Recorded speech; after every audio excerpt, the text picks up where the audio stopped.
गरीब नवाज जो मैं पूत कपूत हूँ, कहो पिता कहो लाज, सियावर राम जय जय राम। मेरे प्रभु राम जय जय राम। लेकर तेरा आसरा चला करण यह काज, आज सभा में राखियो सतगुरु मेरी लाज, सियावर राम जय जय राम। मेरे प्रभु राम जय जय राम।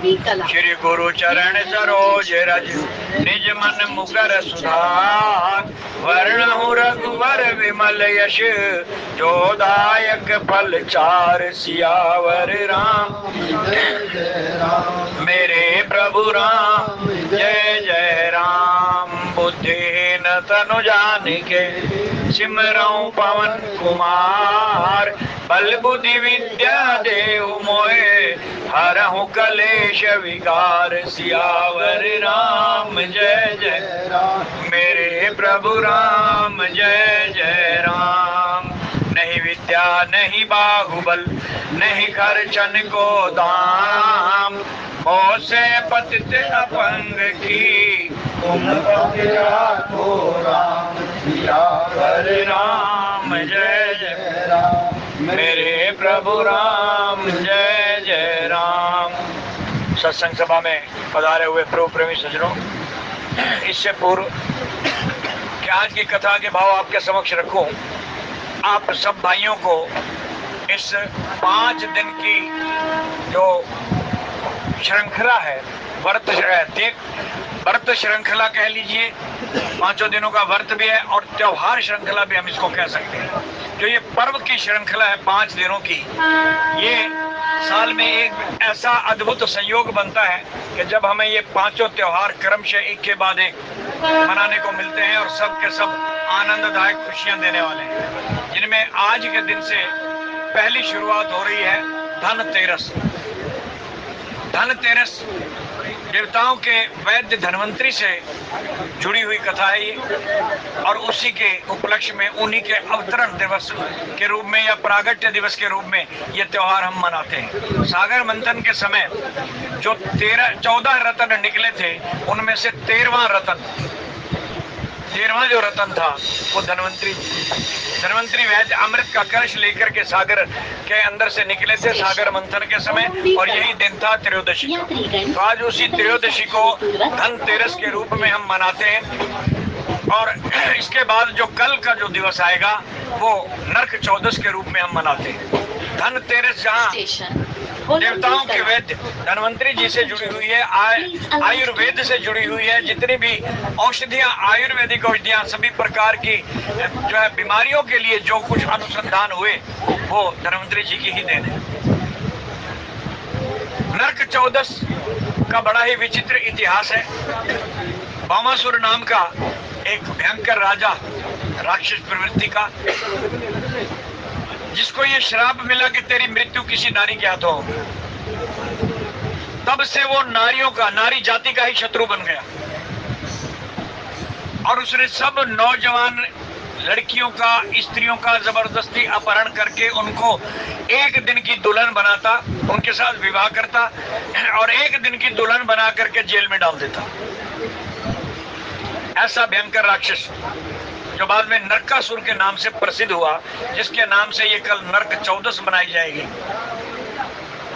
उसने लगभग 16,100 रानियों का, स्त्रियों का शील भंग किया, और विशेषकर आम कन्याओं का शील भंग जो है उनको अपहरण नहीं करता था, राजकन्याओं का ही करता था। खुद भी राजा था, इसलिए रानी और राजकुमारियों का ही अपहरण करता था। श्राप में भी उसको कहा गया था कि वो स्त्री जो होगी वो कोई ना कोई राजकन्या या राज परिवार से ही होगी, इसलिए उनका अपहरण करता था। ऐसा दुष्ट राजा धरती पर आया, लेकिन जब बुराई बढ़ती है तो उसका अंत भी जरूर होता है। आज का जो ये कलयुग है कुछ इसी ओर बढ़ रहा है। हमारी माताएं, बहनें, बेटियां सुरक्षित नहीं रह गई। एक नहीं अनेकों नरकासुर पैदा हो गए हैं, और जानबूझ करके टारगेट कर रहे हैं, निशाना बनाया जा रहा है हमारी बहू बेटियों को। वही इतिहास दोहराया जा रहा है। भगवान श्री कृष्ण, द्वापर युग की घटना है ये।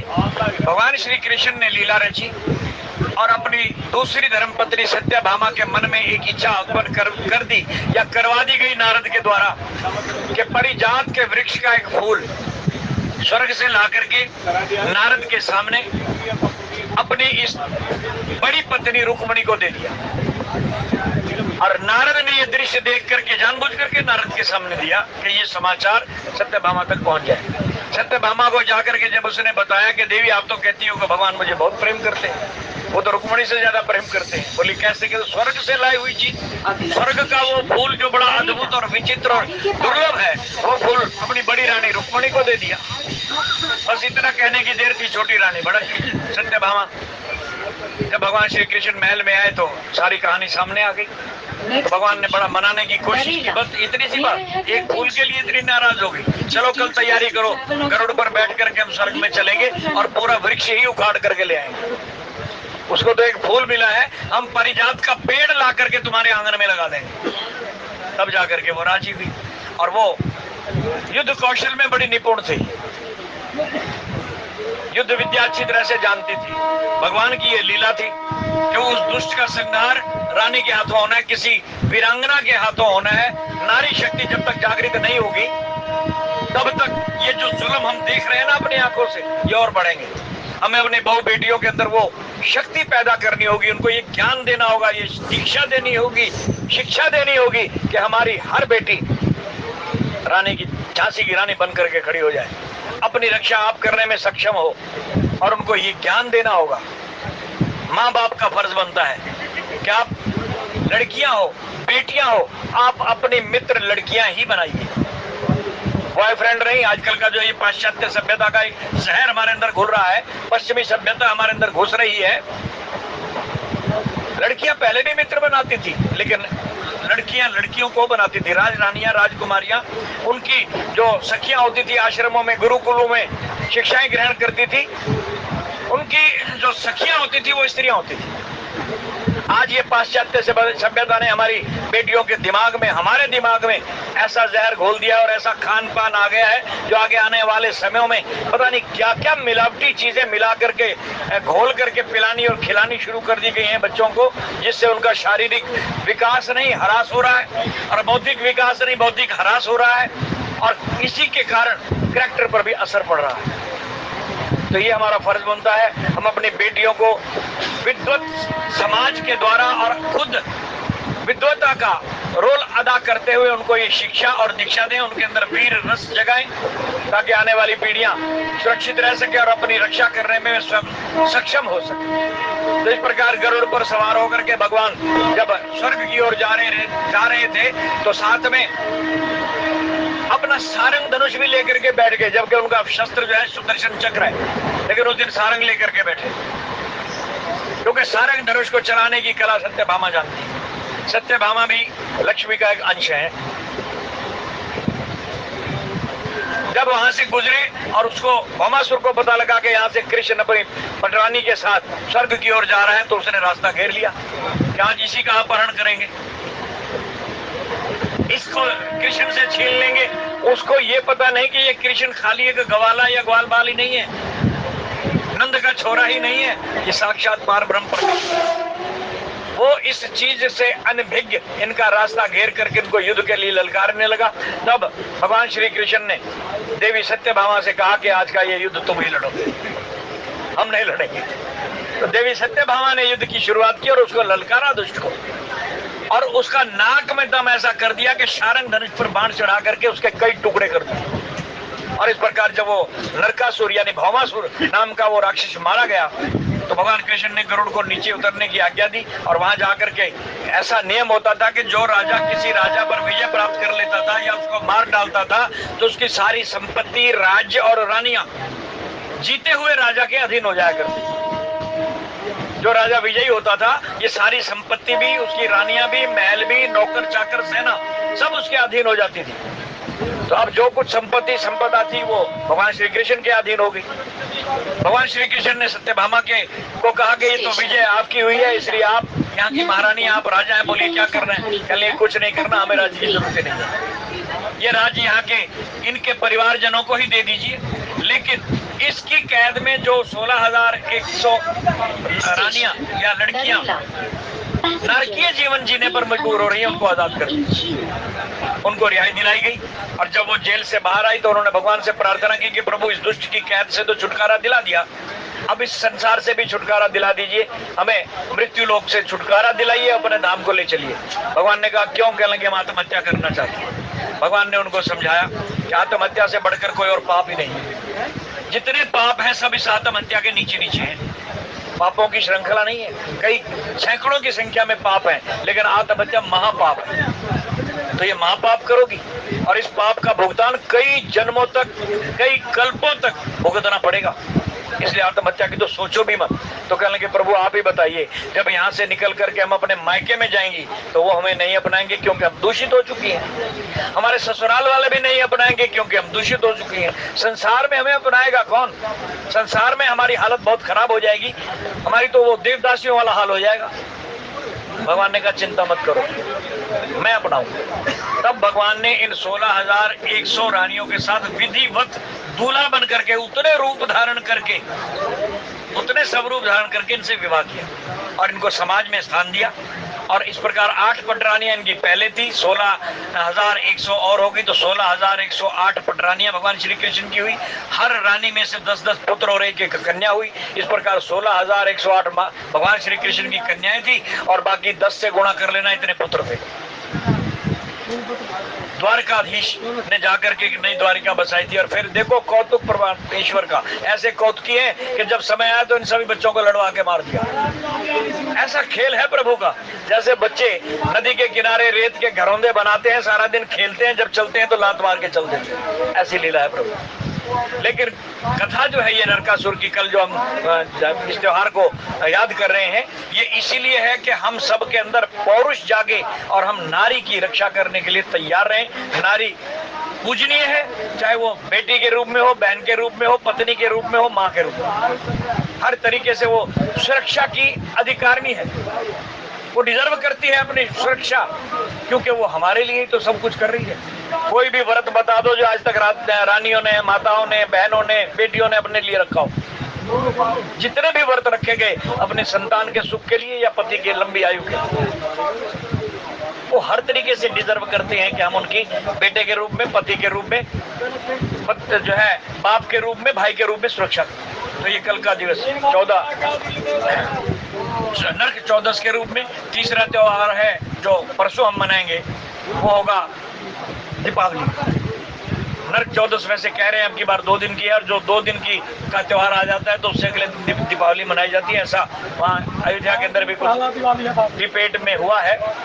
तो जो निर्णय होगा, कुछ लोग 31 तारीख की बता रहे हैं, कुछ पहले की बता रहे हैं, तो जो भी निर्णय होगा वो हम सब लोग मिलकर मनाएंगे। लेकिन जो तीसरा त्योहार है वो दीपावली का, धनतेरस, नरक चौदस, फिर दीपावली। इस दिन इस त्योहार के साथ अनेकों कथाएं जुड़ी हुई हैं। भगवान राम का आगमन तो है ही है कि उनके आने पर घी के दिए जला करके दीपमालाएं जलाई गई थी, और स्वामी दयानंद जी को भी इसी दिन बोध प्राप्त हुआ था, ज्ञान की प्राप्ति हुई थी इसी दिन। और इसके अलावा गुरु हरगोबिंद सिंह जी महाराज, सिखों के 6ठे गुरु, इसी दिन जहांगीर की कैद से 51 राजाओं को छुड़वा करके लाए थे, और इनका नाम बंदी छोड़ पड़ गया था, गुरु बंदी छोड़। बंदियों को छुड़ा करके लाए थे, बड़ी विचित्र लीला थी। वो भी इसी तरह का ही कुछ प्रकरण मिलता जुलता था भौमासुर की तरह, कि वो जो भी राजा उसको टैक्स नहीं देता था, अधीनता स्वीकार नहीं करता था, उसको पकड़ करके जेल में डाल दिया जाता था। ऐसे 51 राजा उसने कैद में डाल रखे थे। तो हरगोबिंद सिंह जी महाराज जब वहां गए और इनको चमत्कार दिखाने के लिए कहा गया, तो उन्होंने कहा संत मत में चमत्कार नहीं दिखाए जाते, वर्जित है चमत्कार दिखाना। ये चमत्कार तो तांत्रिक शांत्रिक जो कहते हैं ना, अध जल गगरी छलकत जाए, जिनको थोड़ा सा ज्ञान प्राप्त हो गया, थोड़ी सी रिद्धियां सिद्धियां आ गई तो बांटनी शुरू कर दी, दिखानी शुरू कर दी, और मेरे पास आओ, मैं तुम्हें संतान दे दूंगा, ये दे दूंगा, वो लोग करते हैं। संत तो सिर्फ और सिर्फ एक ही मार्ग बताते हैं कि ईश्वर तुम्हारा लक्ष्य है और उस मार्ग पर चलो, और वह भक्ति का मार्ग। जो प्रकरण आजकल हमारे बीच में चल भी रहा है। ज्ञान का मार्ग इतना विस्तार से हमने सुना और पढ़ा। अब भक्ति की क्रिया क्यों अपनाई, भक्ति का मार्ग क्यों अपनाया काकभूषण जी ने, वो भी बता दिया। तो भक्ति का मार्ग बताने के लिए संत आते हैं, चमत्कार दिखाने के लिए नहीं। तो उनको भी जेल में डाल दिया। और जब उनको जेल में डालने की तैयारी हुई तो उनके मंत्रियों ने सलाह दी कि महाराज इस गुरु को जेल में मत डालना, अगर कल्याण चाहते हो तो। इसको जेल में डालने का मतलब अपनी मौत को, अपने अनर्थ को, विनाश को बुलावा देना है। उसके मंत्रियों ने सही सलाह दी, वो मान गया। आखिरकार उसने कहा कि ठीक है, इनको रिहा कर दो। इन्होंने जेल से बाहर आने से इनकार कर दिया। बोले क्यों? कहने लगे मैं जेल से बाहर तब जाऊंगा जब ये 51 राजा भी रिहा किए जाएंगे जो बेकसूर है, इनको लेकर के जाऊं। तो कहने लगे महाराज एक शर्त पर हम रिहा कर देंगे। बोले क्या? कहने लगे एक ही बार इनके हाथ पकड़ करके आप ले जाओ, एक ही कतार में, एक के साथ एक जुड़ा हुआ होना चाहिए, अलग अलग नहीं। तो हरगोविंद सिंह जी महाराज ने एक युक्ति लड़ाई। उन्होंने कहा ठीक है, अपने सेवकों से कहा कि लंबा चोंगा, चोला जिसको बोलते हैं, वो सिलवाओ। कुर्ता जो होते हैं ना, पूरा घुटने से भी नीचे तक। आप देखते हैं गुरुद्वारे के भाइयों का जो कच्छा, कड़ा, कंघा, कृपाण, ये 5 जो इनके ककार हैं, ये चिन्ह हैं, इनमें जो कच्छ होता है वो घुटने तक होता है। कच्छे तक का कच्छा जो है घुटने तक होता है, और घुटने से नीचे तक लंबा चोंगा होता है कुर्ता।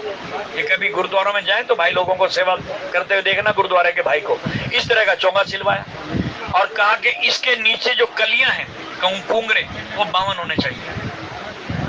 52 कुंगरे छोटे छोटे, जैसे वो हमारी माताएं बहनें चुनरियों पर वो लगवा लेती है ना कलियां, चुनरी पर ऐसी कलियां लगवाई गई चारों तरफ। वो 52 कुंगरे लगवा दिए गए और वो पहन करके चले। सब राजाओं को कहा गया कि एक कुंगरा पकड़ लो। लंबा चौका था, उनके आगे पीछे सब राजा ने एक एक पकड़ लिया, आगे आगे गुरुदेव, पीछे पीछे सभी राजा, इस तरह रिहा। तो उस दिन से ये पर्व हमारे सिख भाई भी बड़ी धूमधाम से मनाते हैं और सभी गुरुद्वारों को सजाया जाता है, लाइटिंग की जाती है। अमृतसर की दिवाली तो कहते हैं देखने वाली होती है। पूरी दुनिया, देश विदेश से लोग उस छठा को देखने के लिए आते हैं, जो उसका प्रकाश मंडल उस सरोवर के अंदर लाइटिंग पड़ती है, तो ऐसे लगता है कि मानो आसमान के तारे ही जमीन पर उतर आए। तो एक उससे भी जुड़ा हुआ त्यौहार है। सिख धर्म से भी, हमारे सनातन धर्म से तो कई कथाओं के साथ जुड़ा हुआ है और आर्य समाज के साथ भी जुड़ा हुआ है। और उसके पश्चात उससे अगला दिन गोवर्धन पूजा और विश्वकर्मा डे, ये दोनों एक ही दिन मनाए जाते हैं। विश्वकर्मा भगवान विष्णु के अवतार हैं, जो ब्रह्मा जी की बेनती पर ये रूप धारण करके आए और सृष्टि का निर्माण किया। जितने भी कल पुर्जे हैं या कलयुग के अंदर जितनी मशीनरी है, या सतयुग से लेकर के अब तक सभी युगों में जो जो निर्माणाधीन औजार है, निर्माण करने के लिए औजार प्रयुक्त होते हैं, वो सब इन्हीं की देन है। इन्होंने विश्व का निर्माण किया, इसलिए विश्वकर्मा कहलाए। और यही वजह है कि उस दिन हमारे जो दस्तकारी मिस्त्री लोग हैं या इंजीनियर लोग हैं, जो जिन्होंने ये कलाएं पढ़ी हैं, वो इस दिन किसी भी औजार को हाथ नहीं लगाते, पूजा करते हैं। इनको यूज नहीं करते बल्कि इनकी पूजा करते हैं। इसको हम विश्वकर्मा डे के रूप में मनाते हैं। विष्णु का ही अंश है ये, और साथ ही गोवर्धन पूजा। अहंकार हो गया इंद्र को कि इन्होंने मेरी पूजा बंद कर दी, गोकुल निवासियों ने। तो इनका अहंकार तोड़ने के लिए इंद्र ने 8 दिन तक लगातार मूसलाधार बारिश करवाई वरुण देवता को कह करके। और भगवान श्री कृष्ण ने इनकी रक्षा करने के लिए सबका आह्वान किया, क्योंकि सारी प्रजा नंद बाबा को उल्हाने देने के लिए आ गई थी कि तेरा ये 6 साल का छोरा सबको मरवाएगा, आप भी मरेगा, हमें भी मरवाएगा। अरे इंद्र से पंगा ले लिया इसने, जिसकी पूजा हर साल होती थी, इसने पूजा रुकवा दी। अब बचाओ, कौन बचाने वाला है? सबके जब उलाने आए तो नंद बाबा ने कृष्ण की ओर देखा। कृष्ण ने कहा बाबा चिंता मत करो, इन सबको बुलाओ। सबको बुला लिया गया। बोले घेरा लगा लो इस गोवर्धन के आसपास, चारों तरफ फैल जाओ। फैल गए, कहने लगे अपनी अपनी लठिया ले लो और लठिया की खोद से इसको उठाओ। सारे हैरान, कहेंगे बच्चा पागल हो गया क्या, लठिया की खोद से गोवर्धन उठता है कहीं? अरे कहने लगे उठाओ तो सही, देखो तो सही गोवर्धन महाराज की कृपा। तुम आज तक अंधकार में थे, जिस देवता को और जिन देवी देवताओं को तुम पूजते हो, इनके यहाँ जा करके तो देखो, हमसे भी ज्यादा, मृत्यु लोक से भी ज्यादा काम, क्रोध, लोभ, मोह, ईर्ष्या है इनके लोक में। जितना बड़ा कामी इन देवताओं का राजा इंद्र है, इतना तो इंसान के मनुष्य भी नहीं है। और उसका अहंकार तोड़ना है हमने। उसको एक घमंड हो गया कि मेरी पूजा नहीं करेंगे तो मैं इनको अन्न जल नहीं दूंगा। अरे हम उसको प्रजाजन जो है उसको उसके नाम की आहुतियां देते हैं, ओम इंद्राय नमः स्वाहा करके हम यज्ञ करते हैं, तो इससे उसको शक्ति मिलती है। फिर उसके बदले में वो हमें लौटाता है, तो कोई एहसान थोड़ी करता है। हम गोचारण भूमि पैदा करेंगे। हमारा देश कृषि प्रधान देश है, और इस कृषि प्रधान देश में अगर गौ की पूजा गोचारण से नहीं होगी तो किससे होगी? गौ की पूजा के लिए हम अन्न उगाएंगे, अन्न कूट पैदा करेंगे और हरियाली पैदा करेंगे। उठाओ इसको। तो सबने मिलकर के, वो कहते हैं ना, मरता क्या ना करता, सबको प्राण प्यारे थे, सबके सबने जोर लगाया। तो ऐसा कहते हैं क्या? लगाने की देर थी, वो खोद जैसे ही लठिया की लगाई या किसी ने हाथ लगाया तो गोवर्धन पर्वत ऐसे अपना आप ही उठ करके ऊपर चला गया, जैसे कोई हवा के झोंके से कागज की नाव उड़ करके ऊपर चली जाती है। सबको कहा कि इसके नीचे आ जाओ, ये छतरी तुम्हारी रक्षा करेगी। कई किलो में, कहते हैं 21 कोस या 48 कोस के एरिया में फैला हुआ वो गोवर्धन इतनी बड़ी छतरी बन गई। और भगवान ने कहा अपनी अपनी लठिया नीचे लगा लो ताकि ये गिरने ना पाए। कौतुकी है ना, लीलाधारी है, तमाशा तो करते ही रहते हैं। तो सबको देखो तुम्हारी ताकत से कितना भारी ये पर्वत उठ करके तुम्हारी लठिया के ऊपर खड़ा हो गया। और खुद क्या किया? अपनी चितली सबसे छोटी उंगली लगा ली, उस उंगली के ऊपर गोवर्धन उठाया। और बांके बिहारी नाम तो इनका है ही, ऐसे बांके माने होता टेढ़ा, टेढ़े होकर के खड़े हो गए। एक पैर इधर मोड़ करके खड़े हो गए, इधर उंगली लगी हुई है, और एक हाथ में मुरली लेकर के बजा रहे हैं, बांसुरी बजा रहे हैं, टेढ़े बांके बन करके खड़े हो। और इस प्रकार 8 दिन तक प्रसाद कर करके इंद्र थक गया, हार गया। तब नारद ने जाकर के कहा, रे मूर्ख, तेरे जैसे तो करोड़ों इंद्र, इनके एक एक रोम में बसते हैं, एक एक रोम में। उन्हें पहचाना नहीं है कौन है? आंख खोल करके देख, जितना जल तू बरसा रहा है उसमें कोई बूंद भी अब नीचे जा रही है, जितनी जानी थी जा चुकी, और वो जल भी जमुना जी में बह गया। अब ऊपर देख, जब देखा तो सुदर्शन चक्र घूम रहा था ऊपर, और जितना जल बरसता था ऊपर भाप बन करके उड़ रहा था वापस। तब उसका अहंकार टूटा। और जहाँ ऐरावत कुंड है, परिक्रमा स्थल में आता है ये, गोवर्धन की परिक्रमा करते हैं आप लोग, कई बार गए होंगे। दो है, एक बड़ी एक छोटी, दो परिक्रमाएं हैं। तो वहाँ ऐरावत कुंड जो है, वहाँ इंद्र आया और अपने ऐरावत हाथियों को वहां बैठाया। वो कुंड आज भी मौजूद है, और ऐरावत यानी हाथी की प्रतिमा भी वहां पर मौजूद है। वहां आकर के घुटनों के बल झुक गया और भगवान से माफी मांगी। तो ये उसके अहंकार तोड़ने का ये दिवस है, गोवर्धन पूजा। और विश्वकर्मा की पूजा के लिए हम लोग, या उनके विष्णु के अवतार की पूजा इसलिए करते हैं कि विश्व का निर्माण करने वाले हैं। तो ये चौथा त्योहार है। और पांचवा है भैया दूज। ये 5 पर्वों की लड़ी। भैया दूज का भी अपना एक इतिहास है। भगवान सूर्य देव के पुत्र अनेकों हुए हैं, लेकिन मुख्यतः 2 बड़े हुए हैं, यम और यमुना। यमराज जो है वो मृत्यु के देवता है, और यमुना जी तो कल्याण करती हैं ही हैं, और भगवान श्री कृष्ण की धर्मपत्नी भी है। 8 पटरानियों में यमुना जी भी है। तो एक दिन ऐसा नियम था कि भाई बहनों के घर कम जाते थे, या जाते थे तो उसके घर का कुछ खाते पीते नहीं थे। एक ये नया नियम, नई नियमावली संशोधित करके भगवान ने इस दिन के लिए बनाई। एक राखी का पर्व आता है जो माँ लक्ष्मी ने शुरू किया था। माता लक्ष्मी स्वयं जो है उसके जो पाताल लोक का राजा बलि के पास जाकर के राखी उसको बांधी थी और अपने पति को छुड़वा करके लाई थी, विष्णु का उद्धार करवाया था।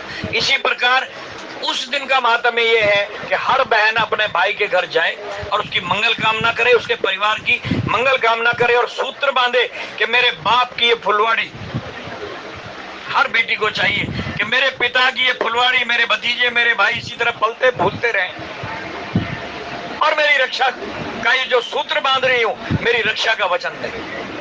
ये भाई बहन के प्यार का त्योहार रक्षाबंधन वहां से शुरू हुआ। और इसी तरह ठीक इसी का प्रारूप भैया दूज ये यम और यमुना से शुरू हुआ।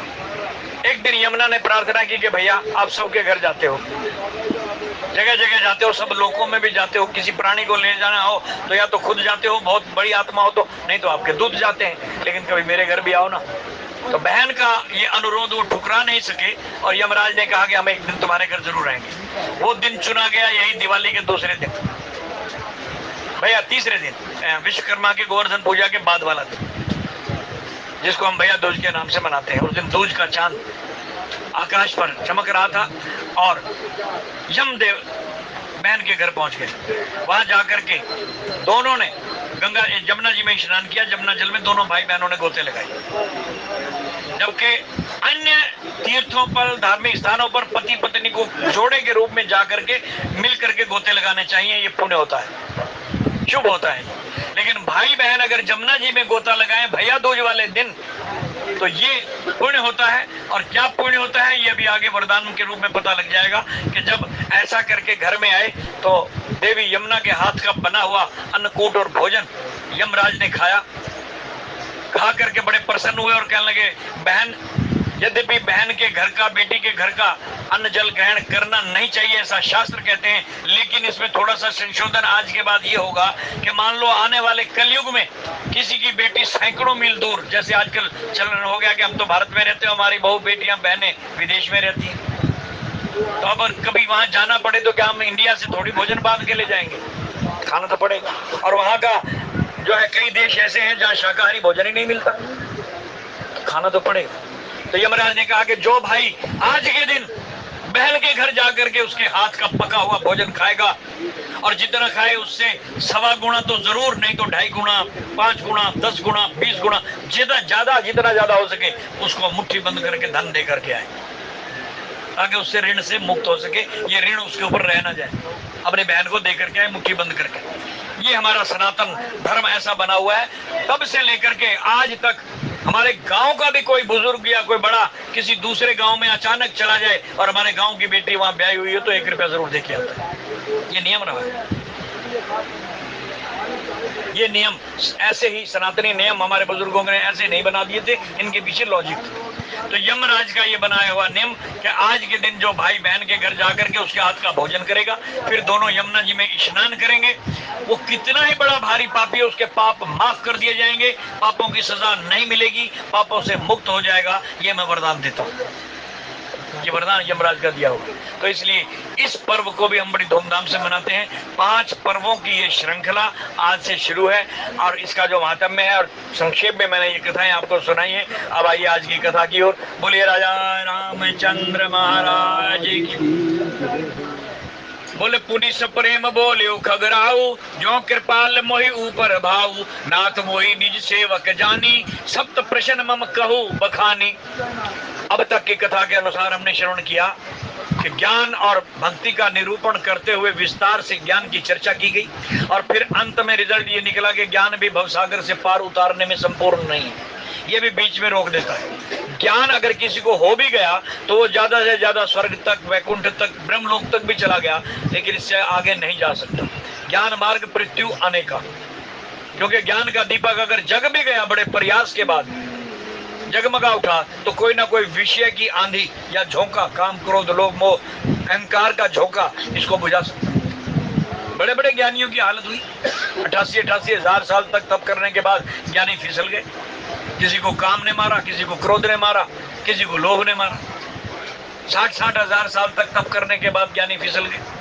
4 वेदों का ब्रह्म ज्ञानी रावण फिसल गया, जिसको सारे वेद जुबानी याद थे। तो ज्ञान का मार्ग भी पार उतारने वाला नहीं है, इसलिए मैंने ज्ञान का मार्ग छोड़ा और भक्ति का मार्ग चुना। तो भक्ति की विशेषता बताते हुए कह रहे हैं कि भक्ति क्या है। कहने लगे जो भगवान के गुण, उसका रूप, कथाओं के माध्यम से सत्संग में जाकर के जो कुछ भी संत महात्मा वेद पुराण शास्त्र पढ़ करके हमें सुनाते हैं, यही भक्ति है। और ये भक्ति मणि है जो स्वयं प्रकाशित है। इसको काम क्रोध लोभ मोह इत्यादि बुझा ही नहीं सकते, क्योंकि ये घी दीपक इत्यादि से जलाई नहीं गई, कृत्रिम उजाला नहीं है इसमें, इसका स्वयं का उजाला है, स्वयं का प्रकाश है। ये विस्तार से प्रसंग हम सुन चुके हैं। अब आगे कह रहे हैं कि यही भक्ति अपनी रक्षा आप करती है। कैसे? कहने लगे जो भक्ति के मार्ग पर चल पड़ा, सबसे पहले उसको वैराग्य की ढाल साथ में रखनी होगी। राम जी ज्ञान है, सीता जी भक्ति है और लक्ष्मण जी वैराग्य है। और ब्रह्मचर्य इनके चरणों में बैठे हुए हनुमान जी महाराज, ये राम जी की झांकी आप देखते हैं मंदिर में, राम दरबार की, ये चारों होते हैं। तो सबसे पहले भक्ति के मार्ग पर चलने वाले व्यक्ति को अपने इंद्रियों का दमन और मन का निग्रह करना जरूरी है। जिससे उसको संसार से विरक्ति हो सके, संसार से वैराग्य हो सके, वैराग्य रूपी लक्ष्मण उसके हृदय में आ जाए। हनुमान जी रूपी ब्रह्मचर्य के का पालन करते हुए वैराग्य रूपी लक्ष्मण को मन में ला करके फिर भक्तिमती सीता की शरण में जाए, तब जाकर के ज्ञान रूपी राम की कृपा प्राप्त हो। ये प्रकरण इतना आसान है कि इसको छोटे से छोटा, बड़े से बड़ा हर व्यक्ति कर सकता है। तो इस प्रकार भक्ति का महात्म्य भी बता दिया, विस्तार से बताया गया। कई दिनों से ये प्रकरण चल रहा था। तो आज अब गरुड़ जी महाराज कह रहे हैं कि पुनि सप्रेम बोले खगराऊ जो कृपाल मोहि ऊपर भाऊ। कहे काकभूषणी जी, अगर आपका मुझ पर पूर्ण रूप से प्रेम है, यानी आप मुझसे पूरा प्रेम करते हैं, तो फिर एक कृपा और कीजिए। बोले क्या? कहने लगे नाथ मोहि निज सेवक जानी। सबसे पहले तो ये मत सोचना कि मैं आपकी परीक्षा ले रहा हूं। गरुड़ जी कोई मामूली पक्षी नहीं है, आम पक्षी नहीं है, भगवान हरि के वाहन है। और जब उड़ते हैं ना, उड़ान भरते हैं, तो उनके पंखों में से वेदों की ऋचाएं गूंजती हैं, वेदों के श्लोक निकलते हैं। इतने महाज्ञानी पंडित हैं। और काकभूषणी कहीं ये ना सोच ले कि मैं इसकी जाति का छोटा सा पक्षी हूँ और कहीं मेरी परीक्षा ना ले रहे हो। तो इसलिए पहले कह रहे हैं कि मुझे अपना सेवक जान लेना। मैं सेवक बन करके सुन रहा हूँ, राजा बन करके नहीं। सबसे पहले अहंकार को जीत करके ही कथा सुनी जा सकती है। जिस व्यक्ति के सिर पर अहंकार का बोझ रखा हुआ है, वो कथा सुन नहीं सकता, क्योंकि उस बोझ के कारण उसका सिर झुक नहीं सकता। तो इसलिए राजा होकर के काकभूषणी जी कह रहे हैं, नाथ मोहि निज सेवक जानी, सप्त प्रश्न मम कहू बखानी। मैं आपसे 7 प्रश्न पूछने जा रहा हूँ, 7 सवाल हैं मेरे। इन 7 सवालों के जवाब देना। क्रमशः मेरी तसल्ली कर दो, और ये भी मत सोचना कि मैं आपका इम्तिहान ले रहा हूँ, बल्कि सचमुच अज्ञानी बन करके खाली कटोरा आपके आगे रख रहा हूँ, और इस कटोरे में ज्ञान डाल दो, मुझे अपना सेवक मानो। ये शब्द वो कह रहा है जो इन पक्षियों का राजा है। प्रथम ही कहो नाथ मति धीरा। पहला सवाल, पहला प्रश्न क्या है? काकभूषणी ने कहा कि महाराज आप तो हमारे राजा हो, फिर भी आप इतना बड़प्पन दे रहे हो, ये आपकी बड़ाई है, आपकी मानता है। और बड़े लोगों का बड़प्पन ही इसी में है कि अपने से छोटों को मान सम्मान दे। जो बड़ा होकर के छोटे का सम्मान करना नहीं जानता, वो सही मायने में बड़ा है ही नहीं। बड़ा तो वो है जो छोटा होकर के भी बड़ों का मान सम्मान, आदर सम्मान बराबर से करता, उनका इज्जत मान करता, वो बड़ा। तो ये तो आपका बड़प्पन है जो अपनी जाति के मुझ छोटे से नाचीज कौवे को इतना बड़ा आप मान सम्मान दे रहे हैं, आपकी मानता है। काकभूषणी ने उनकी इस तरीके से स्तुति की है। तब गरुड़ जी ने पहला प्रश्न पूछा। बोले प्रथम ही कहूँ नाथ मति धीरा, सबते दुर्लभ कवन शरीरा। ध्यान से सुनने योग्य सवाल है, एक एक सवाल हृदय में धारण करने वाला है। पहला प्रश्न ये है कि प्रभु ये बताइए कि 84 लाख शरीर ब्रह्मा जी ने बनाए, कीड़ी से लेकर हाथी तक, मनुष्य से लेकर देवता तक, 84 लाख प्रकार के ये शरीर बनाए। और हर शरीर के अंदर आत्मा एक के बाद एक कर्म से चलती रहती है। यही आत्मा जो हम आज मनुष्यों के रूप में बैठे हैं, हम कई बार पेड़ पौधे बन चुके हैं, इन जोनियों में हम जा चुके हैं, कई बार हम नरकों में जा चुके हैं, कई बार देवलोक में भी जा चुके हैं, और कई बार मनुष्य योनि भी प्राप्त कर चुके हैं, एक बार नहीं। तो ये जीव आत्मा इतने कर्म करते हुए, उनका भुगतान करते हुए नाना प्रकार के शरीरों में घूमता रहता है। तो इस आत्मा के लिए सबसे सर्वश्रेष्ठ शरीर कौन सा है, उत्तम शरीर कौन सा है? इन 84 लाख शरीरों में से सबसे उत्तम शरीर कौन सा है? ऐसा बताया जाता है कि 84 लाख जो शरीर हैं, 30 लाख प्रकार के सब्जियां, पेड़ पौधे जो जमीन से पैदा हुए, इनको उद्भिज सृष्टि कहते हैं। उद्भिज, इनमें भी जीव है। जो जमीन से पैदा हुई ना, घास का एक पौधे से लेकर के बड़ के पौधे तक, विशालकाय पौधे तक, जितने छोटे से लेकर बड़े तक पौधे, इन सब में जीव है। ये 30 लाख प्रकार की इनकी जो है कैटेगरीज है। 30 लाख प्रकार के पेड़ पौधे, घास फूस, फूल इत्यादि, सब्जियां इत्यादि होती। 30 लाख, 27 लाख प्रकार के रेंगने वाले जीव, जमीन पर रेंग कर चलने वाले जीव। पेड़ पौधों में जो 30 लाख प्रकार के, इनमें एक तत्व प्रधान होता है, बाकी 5 तत्वों में से 4 तत्व होते तो हैं, लेकिन नाम मात्र के। और प्रधान तत्व है इनका जल। अगर जल ना मिले तो ये फल फूल नहीं सकते। जल के बगैर सभी पेड़ पौधे मुरझा जाएंगे, सूख जाएंगे। इनका प्रधान तत्व है जल। और जो दूसरे 2 तत्व वाले जीव हैं वो है रेंगने वाले जीव। चींटी, कीड़ी, अजगर, सांप, छिपकली, ये सब, ये 27 लाख प्रकार के हैं। इनके पास 2 तत्व होते हैं, मिट्टी और वायु, पवन देव, इसके बगैर ये जीवित नहीं रह सकते।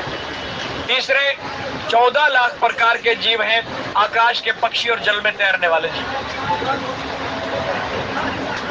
ये 14 लाख प्रकार के। और उसके पश्चात 9 लाख प्रकार के जो जीव हैं, उनमें आ जाते हैं आपके चौपाए जानवर, शेर, चीता, गाय, भैंस, ऊंट, हाथी इत्यादि, 4 पांव पर चलने वाले चौपाए जानवर। उसके बाद बाकी बचते हैं 4 लाख प्राणी, 4 लाख शरीर। 4 लाख शरीरों में ये शरीर जो है, ये देवता, गंधर्व, किन्नर, मनुष्य, हम सब लोग उसी में आ जाते। इस प्रकार ये 84 लाख शरीर उसने बनाए हैं। तो पहला प्रश्न यही कर दिया गरुड़ जी महाराज ने, कहने लगे ये बताओ इन 84 लाख योनियों में से सबसे उत्तम योनि कौन सी, सबसे उत्तम शरीर कौन सा है? तो कहने नाथ मोहि निज सेवक जानी, सप्त प्रश्न मम कहू बखानी, प्रथम ही कहू नाथ मति धीरा, सबसे दुर्लभ कवन शरीरा, बड़ दुख कवन कवन सुख भारी, सो संक्षेप ही कहू विचारी। अब ये जो दुर्लभ शब्द कहा है, हमें इस पर विचार करके इन प्रसंगों को ध्यान से सुनना होगा कि हम जो मनुष्य योनि में आकर के बैठे हैं, हम भी वही जीवात्माएं हैं जो ये पेड़ पौधे या गाय भैंस या कुत्ते बिल्ली में हैं। हम भी वही, फर्क शरीरों का है। जो उनके अंदर तत्व है वो हमारा और उनका एक ही है, कुत्ते का, बिल्ली का, गीदड़ का, शेर का, चीते का, पेड़ पौधे का, चूहे का, सबका, और मनुष्य का और देवता। हमारे अंदर जो शक्ति बोल रही है, जो तत्व काम कर रहा है, जो चैतन्य शक्ति है, जो इस जड़ शरीर को चलायमान कर रही है, शरीर की अपनी हस्ती कोई नहीं, इसको चलाने वाली चैतन्य शक्ति वो आत्मा सबके अंदर है, बराबर है, ना छोटी है ना बड़ी है। भगवान कृष्ण ने गीता में खुलासा कर दिया कि आत्मा का ना तो कोई आकार है, ना छोटी है ना बड़ी है, ना इसका कोई लिंग है, ना ये नपुंसक लिंग है, ना स्त्रीलिंग है, ना पुल्लिंग है। अर्थात सभी लिंगों से परे, सभी आकारों से परे एक परम प्रकाश महापरमाणु है, अणु से भी छोटी, और हर जीव के अंदर। अगर इसका आकार छोटा बड़ा होता तो फिर अगर ये बड़ी होती तो फिर एक कीड़ी के अंदर कैसे समा सकती है? वही जो हाथी में है वही कीड़े में। तो इस प्रकार ये आत्मा हर मनुष्यों के अंदर, हर जीवों के अंदर मौजूद बैठी है। लेकिन इसीलिए इसको दुर्लभ कहा गया कि जब ये यात्रा करती हुई आत्मा 84 लाख योनियों में भटकती भटकती मनुष्य के शरीर में आ गई, मनुष्य का शरीर इसको मिल गया, तो समझो दुर्लभ शरीर मिला। दुर्लभ क्यों? दुर्लभ कहते हैं जो बड़ी मुश्किल से प्राप्त हो, जिसके लिए बहुत मेहनत करनी, कड़ी मेहनत करनी पड़े। कई बार ऐसी ऐसी चीजें हमें नहीं प्राप्त हो सकती, फिर हम कहते हैं यार तो बड़ी मुश्किल चीज थी, बड़ा दुर्लभता से इसको प्राप्त किया, बड़ी मेहनत करनी पड़ी मुझे इसको प्राप्त करने के लिए, उसको कहते हैं दुर्लभ प्राप्ति हुई है। तो ये मनुष्य का शरीर इतना दुर्लभ है, और इतना दुर्लभ है कि इस शरीर को पाने के लिए देवता भी तरसते हैं। या योनि को तरसे देव, बड़े भाग मानुष तन पावा, सुर दुर्लभ सद ग्रंथन गावा। कोई भी ग्रंथ उठा करके पढ़ के देख लो, सबके सब यही कह रहे हैं कि ये देवताओं को भी दुर्लभ है जो हमें मिला हुआ है। लेकिन क्या हम इस शरीर को पा करके, इतनी दुर्लभ चीज को पा करके इसकी कदर कर रहे हैं? हम इस शरीर की कदर नहीं करते। हमने इस शरीर को, माफ करना, बुच्चड़ खाना बना लिया है। इसके अंदर हम अंडे, मीट, शराब, पता नहीं क्या क्या डाल रहे हैं, बुच्चड़ खाना बना। जबकि शास्त्र, वेद, संत, महात्मा में कहते हैं कि इसी के अंदर ये आत्मा जो है ये परमात्मा का ही अंश है। भाई इतनी सी बात हम नहीं समझ सकते। और उस परमात्मा की बाहर मंदिर में जाकर के प्रतिमा के आगे हम थाली घुमा करके कहते हैं तो हमें वो माता च पिता तो में बंधु च सका तो में। अरे वो जो तेरे अंदर बैठा है उसके ऊपर तो तू मीट, मांस, शराब डाल रहा है, धुआं डाल रहा है, बीड़े पी रहा है, सिगरेटें पी रहा है, धुआं, धूप बत्ती की बजाय धुएं से उसको निवेदित कर रहा है। क्या प्रयोग कर रहा है तो इस शरीर का? भाई इतनी सी भी अकल नहीं तुझको। इस शरीर को पाने के लिए देवता तरस रहे हैं। सही सदुपयोग कर इसका, ये सबसे दुर्लभ शरीर। इसलिए गरुड़ जी ने पूछा पहला प्रश्न कि प्रथम ही कहूँ नाथ मति धीरा, सबसे कवन शरीरा। फिर दूसरा प्रश्न क्या किया? बड़ दुख कवन। संसार में अनेकों प्रकार के दुख है, जन्म लेना भी दुख है, मरना भी दुख है, और शारीरिक दुख भी है, दैहिक, दैविक, भौतिक, 3 प्रकार के कष्ट हमें संसार में झेलने पड़ते हैं, दुख झेलने पड़ते हैं। जीना दुख, मरना दुख, जन्म लेना दुख, और फिर संसार में रहते हुए अनेकों प्रकार के दुख शारीरिक सहन करने पड़ते हैं, मानसिक भी सहन करने पड़ते हैं। हमारा कोई घाटा हो गया व्यापार में, ये मानसिक दुख हो गया। जवान बेटा हमारे देखते देखते चला गया, मानसिक दुख हो गया। तो ये कई अनेकों प्रकार के दुख बताए गए हैं शास्त्रों में, वेदों में। तो सबसे बड़ा भारी दुख कौन सा है?